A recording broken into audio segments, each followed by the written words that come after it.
In this video, we're going to take a look at how we can use content-aware fill to move an object while automatically filling in the area that was left behind.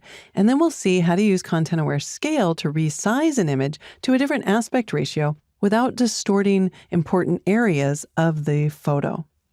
So first I want to remove these two birds here. I've got the lasso tool selected, so I'll just select them. And then I'll switch to the patch tool. Position my cursor inside of the marching ants and then just drag it over to the right in order to tell Photoshop to fill that area with the other area of the sky. Excellent, it's done a great job, so I'll use Command D in order to deselect. Now, I want to move this bird over into this empty area, and I can use any of the selection tools in order to select it. So I'll just drag a selection around that, and then I'll switch to the Content-Aware Move tool. Position my cursor inside a marching ants and drag it over.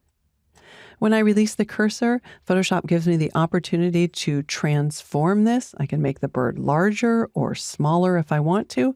In this case, I'll just tap Enter or Return to apply that transformation, but it can be very handy if you're trying to move something in perspective. Now, you may have noticed as soon as I applied that, Photoshop automatically filled in the area where the bird originally was. I'm going to zoom in using Command plus twice, and then I'm just going to hide the edges of my selection using Command H on Mac or Control H on Windows. That just hides the selection though. The selection's still floating. It has not been merged with the background layer. And I want to point out that you can change both the structure and the color after the fact. So I'm going to move the structure down to 1 and the color down to 1 as well. So with the structure down to 1, basically we're telling Photoshop that it can alter the content within that selection. When I move the structure up to 10, then I'm telling it that it cannot move the content. So it will try to copy the original information as best as possible while still blending. I think in a case like this, I'm going to move the structure to about 3 or 4.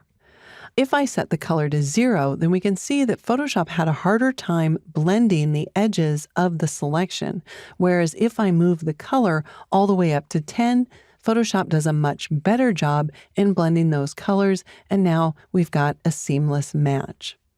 All right, let's go ahead and move to the next image here.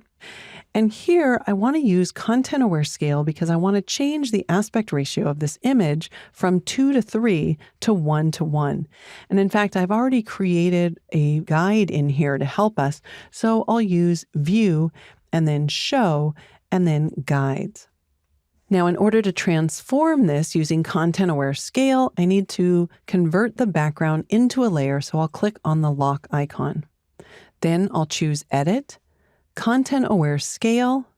I'll make sure that it is unlocked so that it doesn't try to constrain the proportions, and I'll start moving the right side in towards that guide.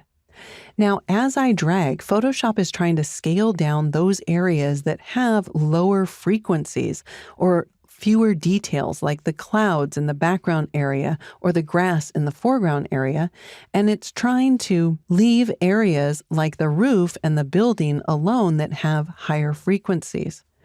If we want to see what would happen if we just free transform this, I can take the amount slider down to 0, and you can see that the house would really become squished and distorted. So with content-aware scale, we're able to keep the proportions of the house while scaling down the less important information in the image. Now, if there's something in your image that you absolutely want to protect, we can actually save a selection and then load it. So I'll cancel out of here and then select the lasso tool, drag a loose selection around the house, and choose the Select menu, Save Selection, and I'll save this as the house to a new channel. Then we can deselect this and return to Edit, Content-Aware Scale. I'll start scaling again from the right-hand side, But this time, I'm going to tell it to protect that saved selection of the house. I'll even scale this more just so you can see how far we can take this before Photoshop actually has to scale the house. Now, obviously, the clouds are looking a little weird here, so I'll scale it back out. We can also scale in the other direction, so don't just think we can squish things left to right. We can also scale things vertically. All right, I'll click the check mark in order to apply that content-aware scale. And as you can see, Photoshop has several different tools, all using the content-aware technology that can help us to get rid of distracting elements as well as make creative crops to our photographs.